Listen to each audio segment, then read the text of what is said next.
So far, these are the receipts I've spent on the RV since we bought it, on the roof and all the wood.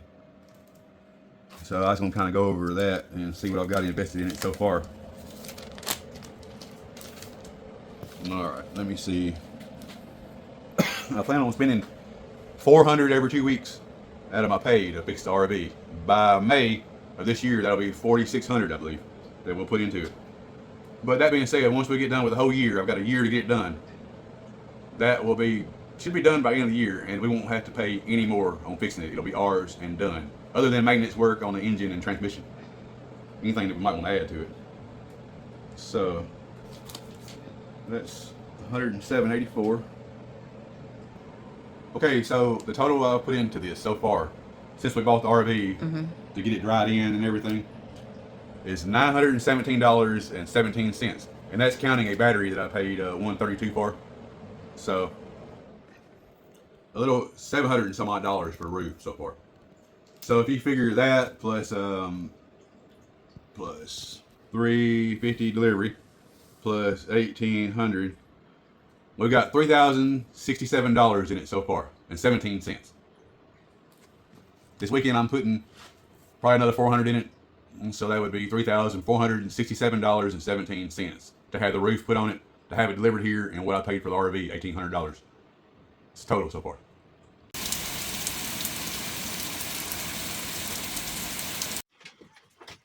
So I am here at the RV, and it's getting a nice little Florida rainstorm out there, and you can see we got some nice leakage going on here.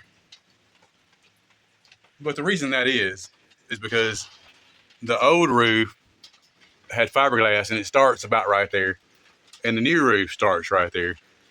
See? So it's leaking at the seam. I haven't finished the top part yet. So when I put the rubberized sealant on there, it won't do that anymore. But right now, it's a nice, it's the waterfall effect is what we can call it. Everything's covered up. It's all good. The wood in the floor is already rotted pretty much. So we're taking that out anyway.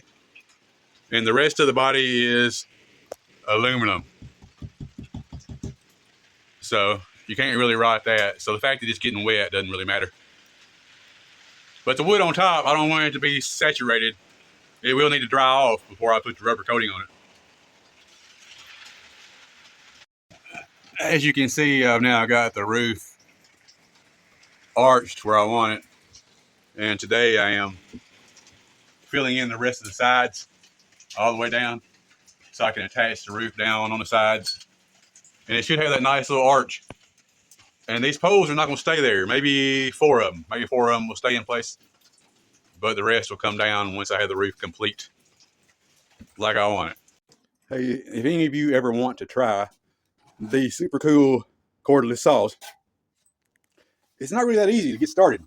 I'm going to show you. All right, so you see the line there. You can't really just start going forward and sawing. You've got to kind of pull it backwards a few times on the line. At least this is how I do it. I'm not that great at it. But once you get going, you can find a good angle and just start slow to work your line in. Like that. And then once you get going like that, you can start doing some bigger motions. Like that. I find that it works better if I start on the downhill side of the line. On the side like that. And start working a little bit at a time until I get it going. And then once it's going, you kind of run with it. So I'll tell you this, if you get in a big hurry and you try to do it in a hurry, you're going to go crooked. So the best thing to do is just go really slow. All right, so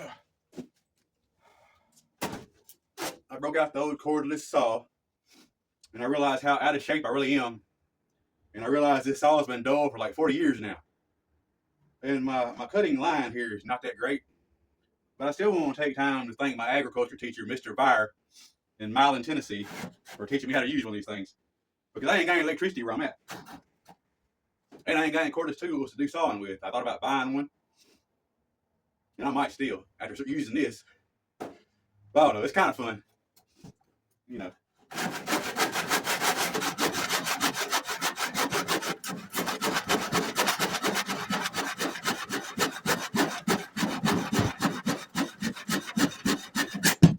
look at there, it worked. All right, I didn't die. That's the main thing. So I'm putting this backbone in of the roof, as you can see. And these are the screws I'm using. I'm gonna show you how long it takes to drive one in there. Pretty loud, so this may or may not make the video. It's going through 4 layers.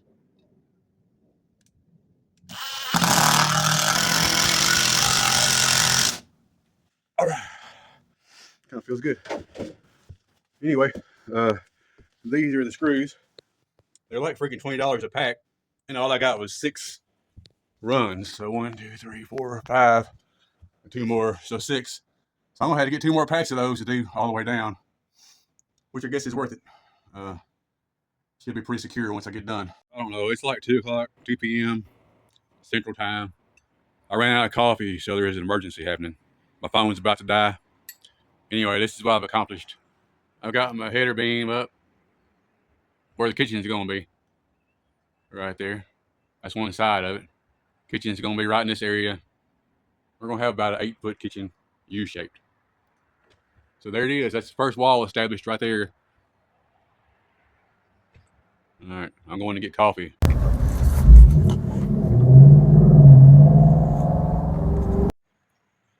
I'm up here on my roof of my RV. I'm looking at my overhang, and I'm looking at my future plans for finishing this. And I also had to do a little bit of more sealant for the crack up here in the front. Right up here. Make sure that's good and sealed before it rains for 3 days. You can see down here my 6-inch screws came through on the top. So that's good. I gotta cut these off before I finish it. It's coming along like I want it to. I'm thinking about doing something kind of different for the top though. And I'm not sure if it's a good idea, it's gonna work or not, but I'm thinking about using concrete cloth. People make flower pots. I've made flower pots out of cloth and mortar mix and concrete. And they actually make sailboats out of concrete in some places, or they did in the past. You can look them up, concrete sailboats. So concrete will hold water off. And you think, oh, it's gonna be heavy. I'm not gonna pour 3 or 4 inches of concrete. I'm gonna use concrete cloth, which is about this thin, covered with mortar mix and a little bit of concrete. And then you just seal over the top of that. So probably foam insulation under that, and then concrete cloth is my thoughts. So we'll show y'all that happening pretty sure here soon.